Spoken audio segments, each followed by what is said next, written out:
What is going on, boys and girls? It's me, Ben DPP, with take 2 of my Ben Meet series today. And today we've got a rising star in the FM community. We've got TomFM. How are you, sir? I'm very well, thank you, Ben. And because it's take 2, the initial reaction of being called a rising star is gone now. But I'll try and recreate it. Oh, you called me a rising star? I've never been called that before. Blimey. Now, before we dive into today's episode, one thing I want to quickly ask you about is, can you give yourself a shout out of your social media, YouTube, Twitter, Twitch if you got it and whatnot? Give yourself a shout out, and hopefully, if you guys haven't done so already, head on over there after the video and subscribe. And if you are new to the channel as well, new to the podcast, make sure you subscribe to the podcast on iTunes or SoundCloud and leave me a review. And also, if you're new to the YouTube channel, smash that subscribe button and smash that like button too. Yeah, so you can find me on YouTube, obviously. That's where I am mainly. That's why I'm here. That's TomFM. I think simply just search that. You should be fine with that. On Twitter, it's at TomFM_YT. There is a Facebook page as well, but I don't really use that, if I'm being honest with you here. So if you want to like that, you can do. I will do more stuff on it, but that is like facebook.com/TomFMYT, just YT, sorry, that's just straight like that. And I think there is a Twitch, but I've used Twitch once, and I don't think I'm going to use it anytime soon, purely because the internet I've got isn't the best. So don't expect Twitch right now, so I'll ignore that one. I mean, normally I ask the guys why they chose their YouTube name, but I'm guessing because their name's Tom, that's why he chose TomFM. Literally, it is the most uncreative name possible.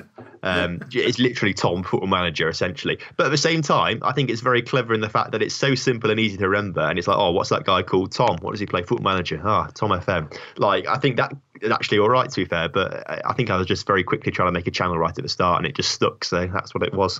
You're not alone, mate. I mean, I've got Ben DPB. No one can bloody remember that one or even pronounce it. You know. So, what does the DPB stand for? That's what I want to know. They're my initials. So Ah. DP my middle name and then B's my surname. I'm not going to say on here. Of course. I'll tell you off camera. I am exclusively here. I'm debating changing my YouTube name just because I think Ben DPB is a bit of a mouthful. So I'm debating about changing my YouTube, Twitter name, all that sort of stuff. We'll dive straight to the icebreaker question. My personal favourite part of the whole interview: what is your favourite food? This is such a hard question as well, because at times I can be a real foodie. But I think, if I'm thinking about it, I think sausage casserole, that's probably my favourite thing at the moment. That's the first. It always changes, but sausage casserole, I love a good one of those. So. A sausage casserole. So when you have your casseroles, do you have like the big old-fashioned big slice of onions and the big slices of carrots, all that sort of stuff in there? Or you? Oh yeah, exactly. You've got to go like traditional. That's the best way for it. So a bit, bro. I like a shepherd's pie with baked beans in it. Oh, you say that now, but shepherd's pie is amazing as well. I love a shepherd's pie. Oh, other people find this weird, but I don't know. When I was younger, Mum would make a massive shepherd's pie, and then there'd be a bit left over. And then later on in the evening, I'm coming downstairs, and I'm like, oh, I'm a bit hungry. What shall I have? And there's some shepherd's pie on the side that's been left from earlier. It's cold, so I love that. I love cold shepherd's pie. That's like, weird. Well, yeah, everyone says this, but I thought it was completely normal. But everyone's like, oh, it's proper weird, Tom. But I don't know. Cold shepherd's pie for me is a lovely. So what's your favourite TV show? Favourite TV show? Recently on Netflix, I've been watching Big Mouth, which I feel like is a bit of a bad thing to admit been watching, because it's literally a cartoon about penis jokes. That program is amazing. Big Mouth is awesome. I clicked on it with my mate watching it and just watched the first episode, and it was like, this is the humour I would have loved when I was like a child, and like it's brought the inner child out of me. So I binge watched that. That was really good, actually.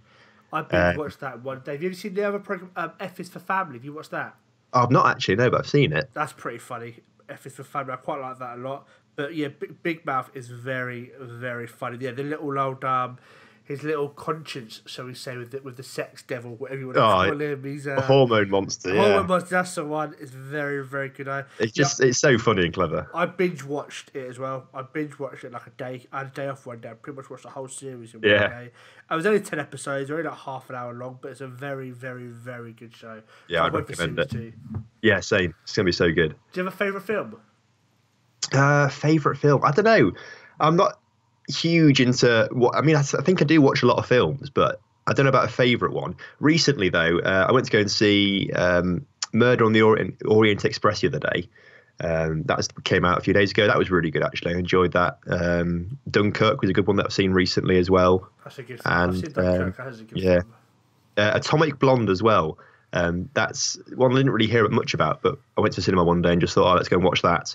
And actually, that was really good. That's kind of like Cold War in Berlin spy stuff. So that was quite good as well. Oh, really? They're my sort of favourites at the moment that I've seen. Yeah, the title is nothing like what you expect it to be, but that was a really, really good film, actually. I was expecting like a Legally Blonde type of film when you said Atomic Exactly, Blonde. that's what I kind of thought as well when I looked into it, but then read the synopsis and it was like, it's like Cold War spy. And I was like, that's cool. So, yeah, that was a good film. So, you PC or console gamer? Console, I've got to say. Apart from Football Manager, and Civilization as well. It's console, yeah. Another Civilization nerd. I'm happy to hear that. I love Civilization. It's honestly the best game after Football Manager. I can't really decide between the two of them, to be fair. If I'm being honest, if you just stick Football Manager and Civilization in front of me, if I was playing Civilization, I could have like a whole day go by and not even realise I haven't been for a so toilet, easy, yeah. I haven't eaten, I haven't drinking. I'm so engrossed in the game. Whereas with Football Manager, because there's a lot of waiting for the loading screen, I can sort of go do bits and pieces. But Civilization, I get so engrossed in the game, I just forget about everything. Oh, yeah, exactly. I love the game. Have you played the new one? I haven't played the new one yet. I haven't actually. That's the thing. I've not played the new one. I think at the time the laptop I had wasn't good enough, essentially, or it would have been good enough, but it would have just been really laggy and things like that. So I've not really played anything since Civ 5 sort of finish, I suppose. But since then, I've sort of gone back to Football Manager a lot more. I sort of flick between the two. Like, I mean, you say flick between the two. For like a few years, I'll be absolutely solid on Football Manager. Then I sort of put it down, then play Civilization like solidly for a few years, and then like sort of switch between the two like that. So there's quite a few of us, who are Civilization geeks. We might have to set up like a network save. Oh yeah, definitely. That'd be sick. Yeah. But that's just me being a bit of a Civilization geek, so I'll move on. So FM18 just came out on Friday. We've been playing the beta for just over 2 weeks. What are your views so far on FM18, the beta? What's your views? What's your likes? What's your dislikes about the game so far? Yeah, I think FM18 for me so far, from compared to other games, other FM games, sorry, I think it is the most immersive Football Manager game yet. I think that's because a lot of the background stuff has been brought to the forefront. So the dynamic stuff, a lot of that stuff was in the background that you couldn't really see before, like the player morale and the things that affect that type of thing. But I think now it's been brought to the forefront. That really adds to the immersion. I think all the injury stuff as well. You have to really monitor your players and the injury stuff. Like, you probably could have done that before, but I think now it's in the foreground. It's a lot more obvious what you can and can't do. So I think, just immersion is the new thing in FM18. I think that's really brought the game forward as a series. What about the game don't you like at the moment? I don't particularly like. I don't really like how you've got so much to do in the screens now. So like before, there's a lot of clicking. That's what I mean. So there's so much clicking in the game now. Compared to what it was before. So when you go into a match now, you're like clicking through every little bit, and even on the team talk bit, you're trying to click on that, but you have to click on a menu to get a box open, and then click on a different menu to get like passionately or calm, and then you have to go and select your thing. I think there's too much clicking there. That could be a lot more streamlined. I think they've gone a bit too mental with that, and I don't particularly like the new tactics screen. I don't think it's as good as it used to be. Essentially, I just think it's a lot more cluttered. I can see what they've done with it, but I just don't think it's as a good layout. I don't think it's as efficient, and that basically. I agree 100%. There's too many clicking now, too much clicking now. I mean, when you're in the middle of a match, it's about 20 different tabs, like one for mentality, one for team structure, one for team talk. There's so many different tabs to click now. I'm not a fan of the clicking myself. I'm really not. I mean, to me, this is the best FM so far. It really is. But there is far too many clicking. I'm glad to see they fixed some of the early stuff with the ball. I couldn't see the freaking ball for love nor money. The pictures of the balls when it first came out were ridiculous. My first couple of episodes, I'm going, I can't see the ball. I can't see the ball. Genuinely couldn't, I mean, I played the game in 2D anyway, so to me, it didn't really affect me. But when I was doing games for YouTube, I couldn't see the ball. So offline, I've always played the game. Ever since 2D came in, I've always played the game in 2D offline. Always have done it. Always will. I always will. I think they'll sack it next year. But I think this will be the last year we see 2D. The fact that they've now got rid of the 2D classic, shall we say, and we're hearing from miles out from now. You won't want to play 2D anymore. I wouldn't be surprised for FM19 if 2D is gone altogether. it'll be a shame, the end of an era. I think there'll be a lot of uproar if that happens as well, to be fair. But to me, it makes sense. If they're trying to make the game more realistic, more immersive, you don't see Sam Allardyce, for example, watching a football game in 2D, do you? So if they're going to make the game more realistic, I can understand why they'd want to get rid of the 2D. I hope they don't, because for guys who... I mean, I've got an alright PC, but there's some guys that haven't got great PCs or great laptops, so run the game in 2D for them is an absolute must, because playing the game in 3D will melt their computer. You know what I mean? And I think a majority of people that play Football Manager aren't playing on like big gaming rigs. They're just playing on like their, I don't know, work laptop or something like that. So, for, 2D doesn't need a lot of processing power. So I think getting rid of it would almost alienate a lot of players as well. I mean, if you could add any feature at all, realistic or unrealistic to FM18, what would you add? Well, initially I was going to say something to do with training, but I think that's like everyone's sort of gripe with the game, and everyone wants a bit of training. Yeah. So if it wasn't that, because we've seen a lot of the scouting improvements this time around, like there's a new scouting budget and sort of slightly new ways to do scouting, I'd quite like to see that extended towards youth recruitment. Good idea. In terms of, obviously at the moment you can talk to your board and say, yeah, can we put some more money into youth recruitment? And they say, yeah, all right, or no thanks, basically. So I'd like to see a bit more with that, like perhaps you can have a budget for that, and each season you can say, well, let's put a bit more budget into this. Say if you've got like a huge generation of, you've got a couple players in there who are 5-star potential, and you think, right, well, maybe let's hold off on the youth a little bit, let's focus on these guys, let's put this money elsewhere, for example. I'd like to see a bit more with that maybe, or just a bit more you could do with it essentially, because I think that would add to the immersion as well. And obviously I think Football Manager this year is the most immersive yet, so if we're adding to immersion, that would be something I'd add to the game. We've heard many people on Twitter, YouTube, podcasts talk about money in the game, what you can or what you can't do with your money. When you play the game, because we cannot spend our money, when you negotiate a new contract, how do you do it? For example, I always negotiate the lowest contract I possibly can, mostly because I know it's going to come out my wage budget. When I'm playing Luton Town in League 2, I don't want to be on 25 grand a week because that's my entire wage budget gone. Now, but I know for a fact that if you also have a lower wage budget, you have more chance of getting sacked because the board know they have to pay so much. What's your views on the wages? Would you like to see us be able to spend that money somewhere, or do you just not fuss any way, shape, or form about it? I'm the exact same as you. When I play as Lincoln, that's my team. I always negotiate like the lowest deal possible because I'm trying to save the club money. Otherwise, I do try and use it to push it up to try and give some job security with other teams, but generally speaking, it doesn't really fuss me too much. Like, I don't know what could be added to the game to make it more personal like that. Like, I don't know. There may be some people that have some really good ideas for it, but I personally haven't got any ideas for it. So to me, it's not too much of a big issue. Now, you started off the FM18 beta with Paris Saint-Germain. Now, I assume because of the likes of Angel Di Maria, Neymar, Thiago Silva and others, was that the reason why you chose Paris Saint-Germain, or are you a PSG fan in disguise? What's the reason for choosing them? No, it was purely for Neymar. It was purely after his move to them from Barcelona. Originally, I was thinking of doing like a Barcelona or Real Madrid, but then when he moved to PSG, I thought, people like Neymar. He's a big player. If I do PSG and sort of brand it as a bit of Neymar, put him in their thumbnails, that might get quite a bit of views. So I thought that was my first bit. And then of course they've got all that money as well. So I thought, I'll have some fun with the money as well.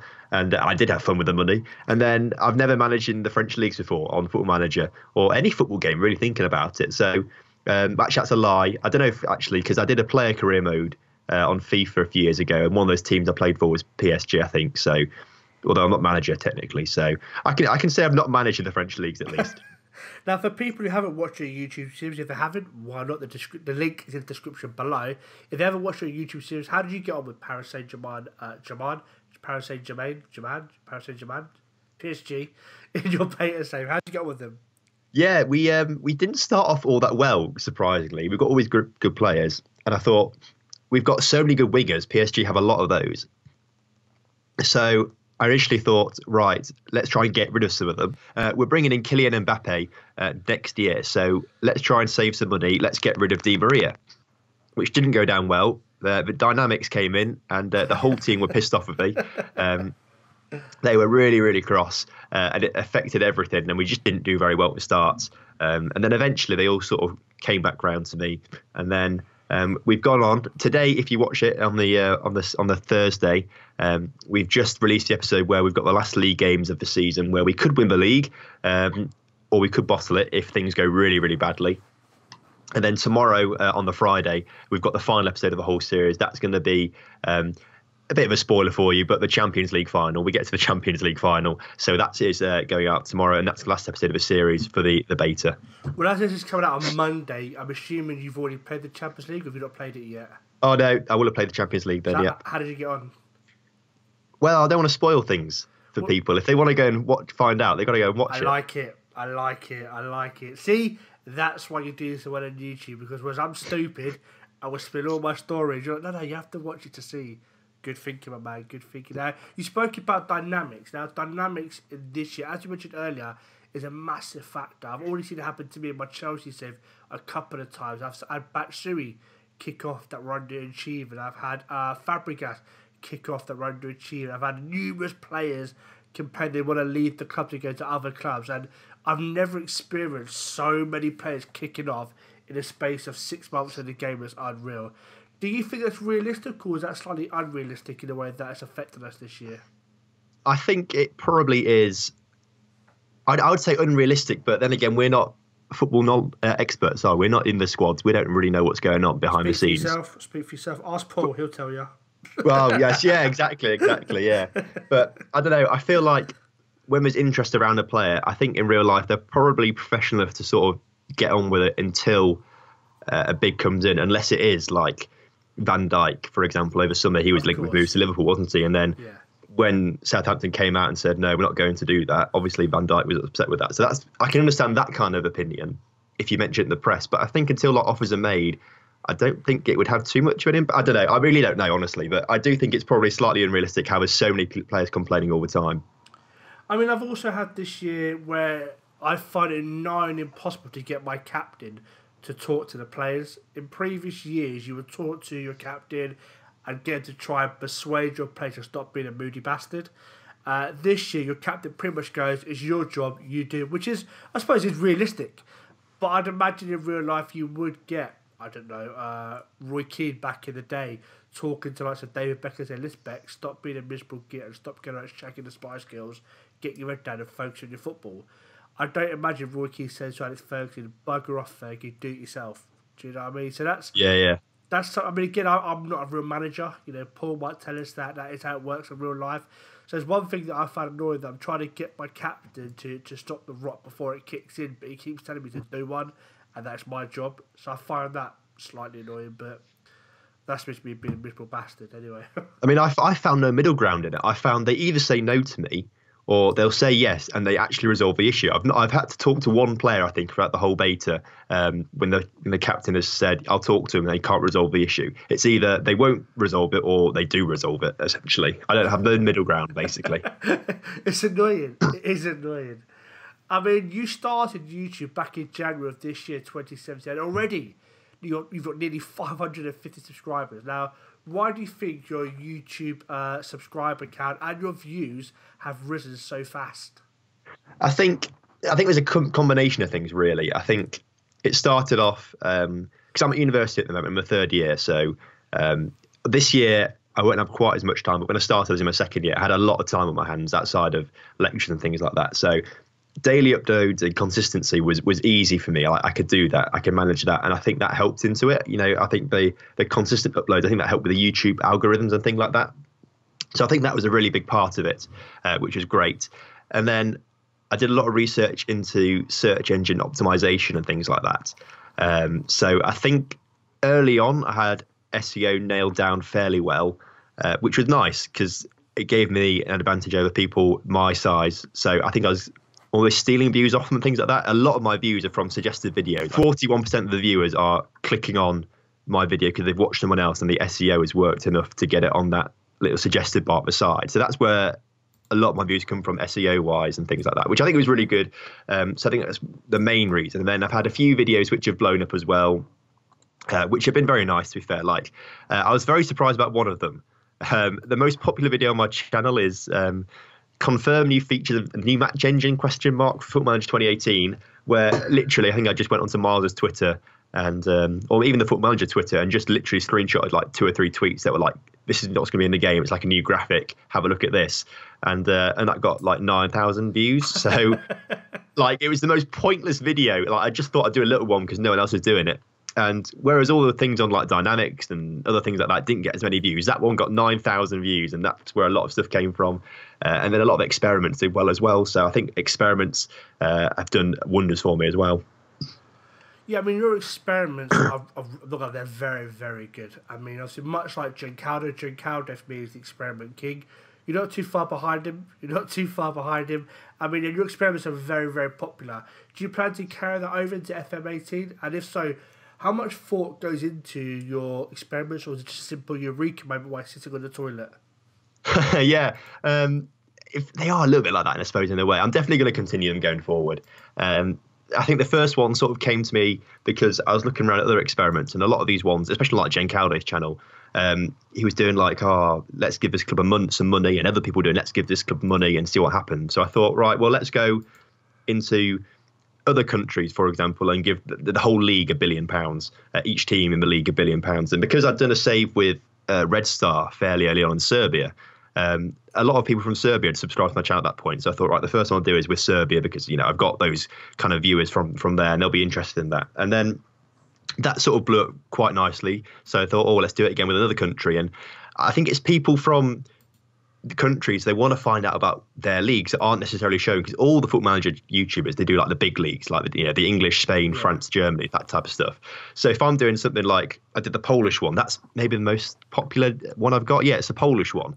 And that just blew up, and then people are like, I've shared this on a Polish FM page. I hope you don't mind. I'm like, yeah, thank you. Brilliant. That's brilliant. So I think because I was doing some niche countries as well, the people from those countries came over and watched it and shared it around. So I think that really helped as well, sort of getting some niches within a niche, if you get what I'm saying.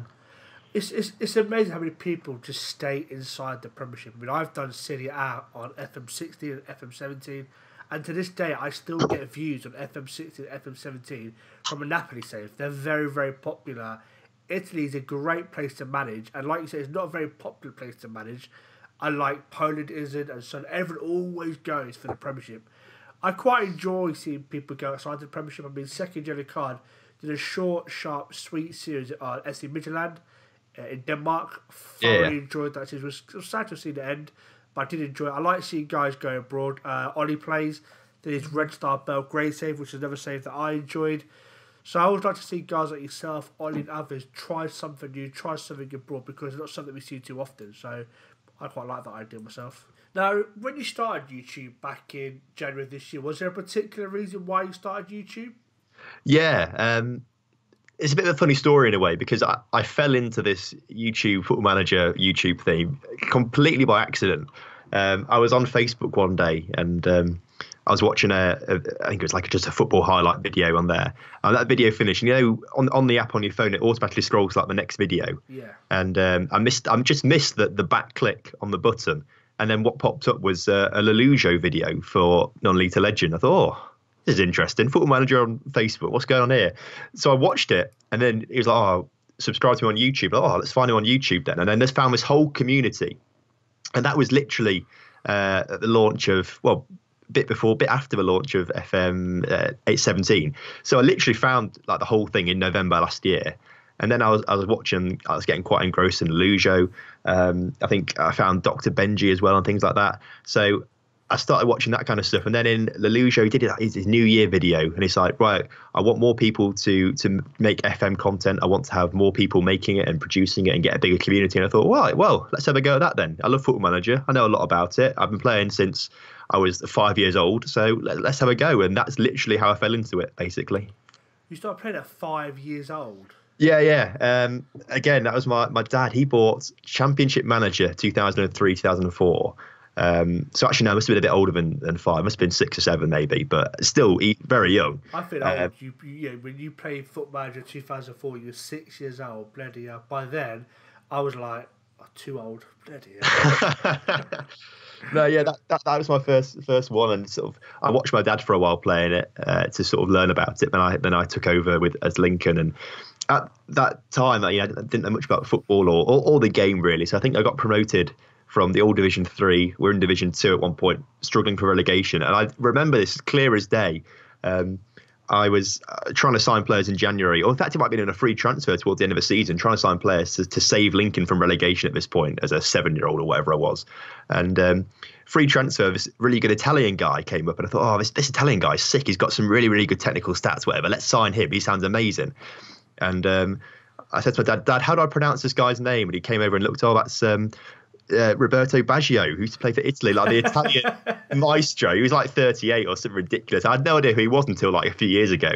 But I always look back on that fondly, knowing that I'd signed former World Player of the Year for Lincoln City in Division 2. So, yeah.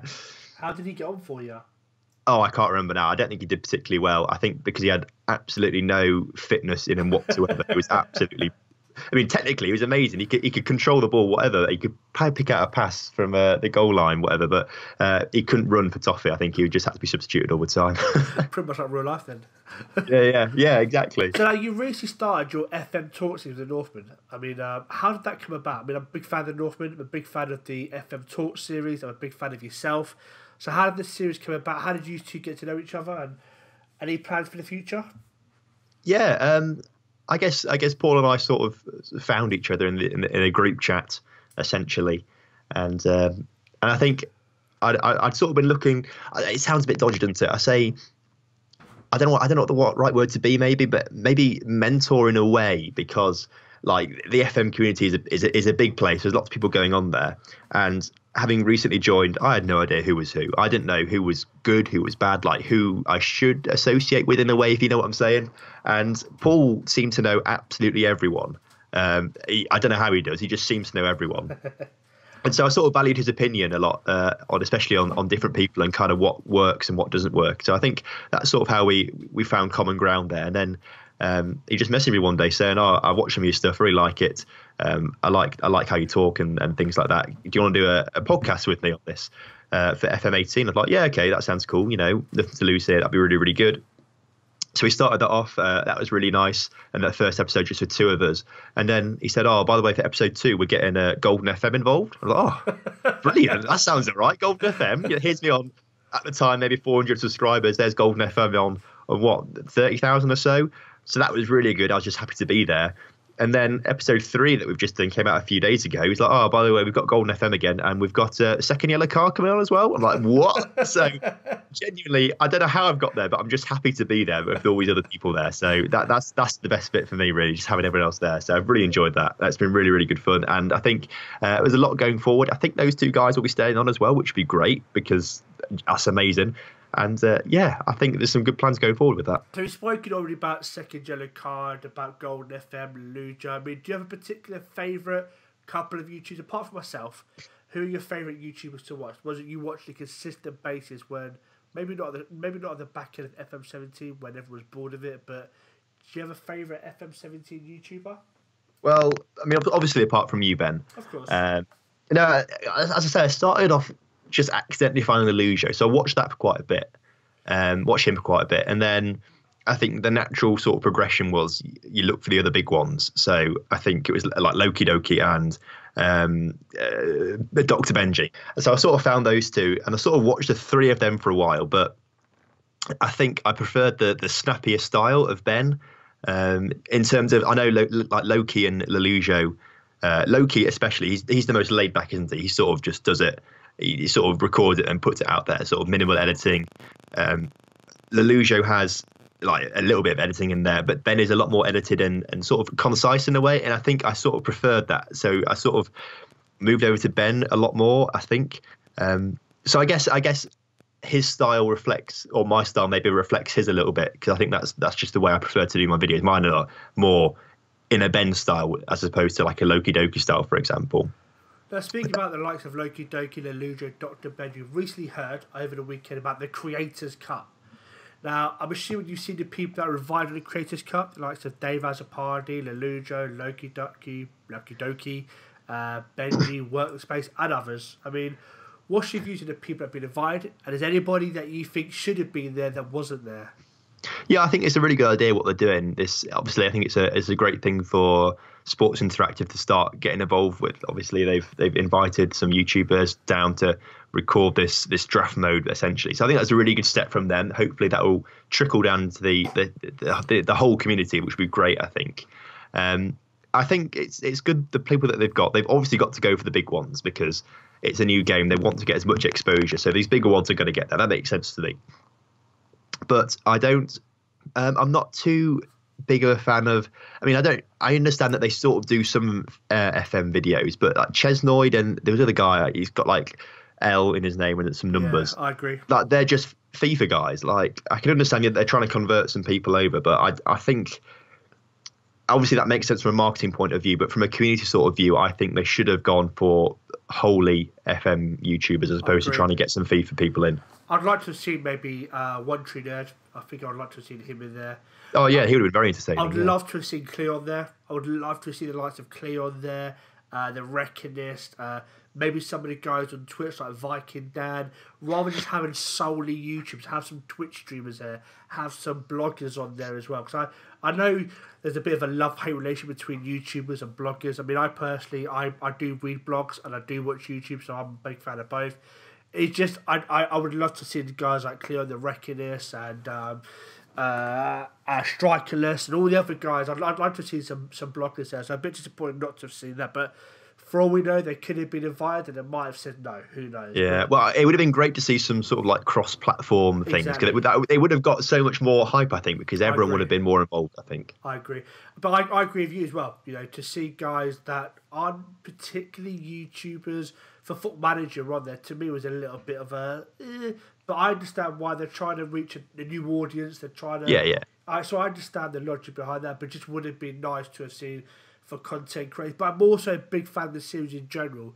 You know, we've been harping on for years about the lack of interaction with YouTubers and bloggers, and whoever's coming out has really started taking over the social media and whatnot has done a fantastic job. We've seen a lot more guys getting follow backs on Twitter, for example. We're also seeing the Creators Cup. We've seen Work the Space get involved in the reveal videos. So I'm really happy to see whoever's got in there and taken the horns and run with it. They've done a really, really good job. So if you're listening to SI, keep it going. You did a cracking job so far. Yeah, I definitely agree with that. That's a really good move for them. I'd also like to see one organised by them for like smaller guys as well. I mean, it doesn't really make much for marketing sense for them, but I think for me being a smaller guy, that'd be quite nice. And there's a few small guys out there that I think are really, really good. Like, I think there's a future for a lot of these guys in this community. Like Greyhead Gaming, I think he's probably going to be up there in the next year or so. He's really, really good. I think I really enjoy watching him. Obviously, Northman is really good as well. I really like him. Although I'm licking his ass again, basically. So that's a bad thing to do. Jamie Taylor, 1409. Like I think he was one of the guys that sort of found me originally as well, and was like when I was very small and started promoting me quite a bit. So I've always been very grateful for that. But I think he's a really good guy as well. That I'd love to do some work with as well. And then I've always kept very close attention with Ollie Plays and Big Herb and Nerd, because we've always been very, very close with each other. Throughout, I think we started at similar times and we've all grown relatively similar. I know Ollie's dropped off a little bit recently, but like Herb and I, like every day, like I'm one ahead of him, then he's one ahead of me the next day, and like it's a constant battle with me and him. I'm always watching it to make it, but I'd love to work with those guys. I'd love to do some of that stuff, especially on this kind of, if it was Football Manager endorsed as well by SI, that would be great. So if they're listening, please, my guys, please. And one other name I would love to see there, Just Mike. I would love to see Just Mike. Oh, of course. Like he is. He's the YouTube guy for FM Mobile. I'm hoping that he goes into the FM full game more this year. But he's the YouTube guy for FM Mobile, so I'd love to see Just Mike get involved. And he's such a community guy as well. He promotes a lot of people, and like I've been very grateful for the stuff he's done with me as well. So everyone that's come on the show, all they do is talk about how great Mike is. He's just a nice guy. Like honestly, he's one of the nicest guys, I think. I also love how there's a bit of mystery behind him as well, that no one knows exactly what he looks like, unless you're a secret person like me, and they just, well, it was shown a video of him on YouTube once with his actual face in it, but so I know what he looks like, but it was a long time ago. Oh, it was a great little video, but I saw his face once, but I've not been lucky enough to see it again. So oh no. Now for your sins, you support Lincoln City. And I assume that's because that's where you're from. Is that correct? Or Yeah, from Lincoln. That's my hometown, basically. and have you supported them since you were a wee lad, or? Yeah, all my life basically. My dad's a Lincoln fan. My granddad's a Lincoln fan. His dad was a Lincoln fan, and actually, my great uncle, three greats, he was chairman. So, Oh, really? yeah, I mean, I say so that it's Lincoln's in the blood, but it was actually my uncle through a marriage. So technically, it's not in the blood, but I still count it. He's still my great whatever uncle. So I've still got connections to the club in that terms, I think. So yeah, and then of course my namesake for Football Manager 18 is with Lincoln. I think I've finally got to a stage now where I feel like I'm big enough to do a Lincoln save and do it justice as well. So that's kind of my thinking there. I did an FM18 save at Luton Town, and I loved it because I can't wait. Yeah, every year, even when I was on YouTube, my offline save was always Luton Town because it's who I support. You know, whereas with a lot of guys' first team that start a game would be Man United or Real Madrid. Mine was always Luton Town because it's who I support. And I think it comes across in your video that you're clearly passionate about the club. And FM16 and the staff, and FM16 I was taking a bit of a nosedive. I wasn't really enjoying the saves. I was doing saves that I thought other people wanted to watch. And at the FM17 I thought, screw it, I'm going to do who I want to do. I did Luton Town, I did Ajax, and I really enjoyed it. So I'm glad to see you're going to carry on with that and go for a Lincoln City save. And hopefully you don't get promoted because I'd like to see Luton Town get promoted. But that's just me. I mean, do you have a second team at all that you support? Not really, I suppose. Like, I've got some family in Malaga in Spain, so I guess if I had to choose, it'd be Malaga. I guess, but I wouldn't stray from Lincoln. They're my one and only team. Like a lot of kids growing up at school, they were like, "Oh yeah, support Lincoln," but they're wearing like Man United shirts and Liverpool shirts and things like that. And I was the one at school wearing my Lincoln shirt and things like that. So nice one. I mean, do you go to many games? Yeah, well, I used to. I had season tickets for a few years. So unfortunately, that was when we were crap in the National League and things like that. It was really poor. I've been there, mate. I've been there. Well, exactly. The past 3 seasons, I've not had. I've been at university the past 3 years in Nottingham. So, unfortunately, when we've gotten good, I've not actually been in Lincoln to be able to watch it all, which is a bit of a shame, really. But I try to get as many as possible. This year, I'm at university in Nottingham, and from the front door of my house, it's 143 steps to the Notts County ground. So, in fact, I can see it out my bedroom window now. Oh, really? Yeah, I'm dead close to it. Last year, I was really close to the Forest ground. And in fact, my girlfriend literally lives like next to the Forest ground. She's literally like under the stand, basically. And then from her window, you can see into, I reckon it's the press room of the county of the Forest ground. So I reckon in January, I'm going to be there with telescopes trying to get all the scoops and things like that, because it'd be great, that would be. But yeah, so I've been to a few county games this year. My grandpa, he's a county fan. He's from Nottingham himself, so he's always been a county fan. And I was going to go to the Lincoln Moy county game in Nottingham a couple of weeks ago with him, but then he couldn't make it. So I went with my dad. But at this point, I'd already said to my grandpa, like, we'll go in the county end because it's a county home game. So when he said he couldn't make it, all the Lincoln tickets had been sold out. So me and my dad went in the county end to watch this. And we lost 4-1, unfortunately. We got a man sent off early on. It wasn't a red card, but that killed the game for us completely. But when we scored, we forgot where we were, me and my dad. So we scored, and in the middle of the county fans, we just jumped up cheering, then realised where we were and had to quickly sit down and apologise to everyone around us for making a scene. So that was quite funny. My sister-in-law's a Millwall fan, and there was Luton v Millwall, so she came down to Kenilworth Road and sat in the Luton stand with me in the FA Cup, and Millwall smashed us like 3-0. Yeah. And obviously she kept trying so hard not to cheer every time Millwall scores. I said, this is the one ground you do not want to sit in the wrong end of and start cheering when the other team scores, because it will not go down well. So I've seen it firsthand. I haven't done it myself. I mean, I'm a Wales fan, so I go to the rugby games, and you can sit amongst the England fans and you can cheer, and they don't really care. Yeah. Rugby's a different sport to football. But definitely. But as a football ground, I haven't been in that situation where I've had to sit with the away fans and be worried about whether I can or can't cheer. I'm hoping I don't get that situation, because I don't think I can hold it in. like you didn't. I don't know if I could hold it in every time. Yeah, it's so hard. It's so hard. Like every time we came close, I was like, or when it was a foul going against us, come on, referee. Like I couldn't help it. I was vocal.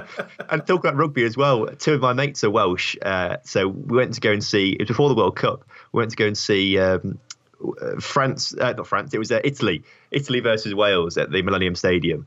And as a proud Englishman myself, I couldn't bring myself to support Wales. So as soon as we got into Cardiff, I went to the nearest scarf selling man, bought an Italy scarf. I was wearing a blue top. I printed off like Italy stuff and just sellotaped it onto my T-shirt. I was making sure I was an Italy fan, basically. And I was sat in the Millennium Stadium and looked around. There were two Italian women about 3 rows behind us, and that was it. Like it was just me and these two women.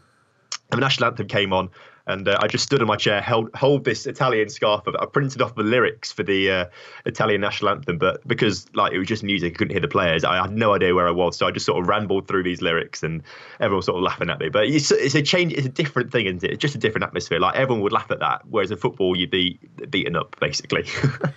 I mean, I went to the Rugby World Cup in 2015. I went there, absolutely loved it. I went to the Wales games. And I was there for the Wales versus Fiji. Wales versus Fiji. And literally sat next to me was an Irish bloke, sat in front of me was a Fijian lad, and behind me was an Australian bloke. And we were all having a few beers, having a laugh and a joke, talking about the rugby and all that sort of stuff. And I said to my dad next to me, I said, there's no way would you ever get this out of football. Yeah, you exactly. Really it'd have all kicked off. Now, so far this year, you guys, after getting promoted last year, I believe, you're sitting pretty comfortable, just off the playoff position. What's your hopes for this year? Would you take a playoff, or are you aiming for higher than that? I mean, I'm genuinely surprised by it all, really. We got promoted last season, obviously, and the fans instantly were like, right, playoffs next season, we're surely playoffs. And I was thinking, well, we just got promoted, like, it's a step up. Like, I don't think it's going to be that easy. So I've been surprised that we've done so well, considering we don't have a striker, really. We've got 3 recognised strikers. We've got Matt Green, who came from Mansfield last season, and everyone says, he works so hard. He's the hardest working striker we've ever got, but he's only scored 2 or 3 goals this season. So, what's the point in working hard if he can't score the goals? We've got Matt Reed, who last season got 15, season before got 20, which is more when he scored his entire career before that. Something ridiculous. Like, he's not a goal. He's a huge target man. He just doesn't really move. He can't really move. We're being honest with each other here. But he's not played too much this season. He's not been as prolific, so I guess the league's a bit different for him. And then we've got Ollie Palmer as well, who's also he played for Luton, I think. Was it last season actually for you? Probably, on loan for a little bit. Yeah. And I think he's perhaps the most useless player I've seen at Sincilbank in a couple of seasons. So we've not really got a striker. I think in January, though, if we do get a striker and the defence holds up as it has done, because the defence has been the rock, really, that's why we're where we are. I think if we get a decent striker and we've got a chance of playoffs, I wouldn't say automatic because I don't want to jinx things, and I don't think we are as good as Luton or Coventry, for example. But I do think playoffs, if we get a decent striker, is achievable. I mean, this year at the top is very, very, very tight. You've got Notts County, Accrington Stanley, Exeter. You've got I want to say Coventry, and of course Luton Town, all vying for that automatic promotion spot. I mean, we're sitting in third at the moment. And it's a very, very, very, very tight season. And, consider how we've been the last couple of seasons in Luton Town in the League Two. I think this year's the year for us. We've got some cracking signings. Yeah. And Nathan Jones, who's rumoured to be the next Sunderland manager, I really hope he doesn't do it. Nathan Jones done an amazing job. Some of the names he's brought in, Marek Stech is our goalkeeper. He's done so well. He's just an amazing. The ex-Slavia Prague goalkeeper, the ex-West Ham goalkeeper, Marek Stech is our goalkeeper. And you can see he genuinely enjoys playing for the club. He's forever tweeting out about the fans, bragging about how he's got a clean sheet. He's a very, very good player. And Nathan Jones has clearly got a lot of contacts in the game because he's bringing in some massive, massive names for us. So I think this year could be our year for us. I think you guys as well.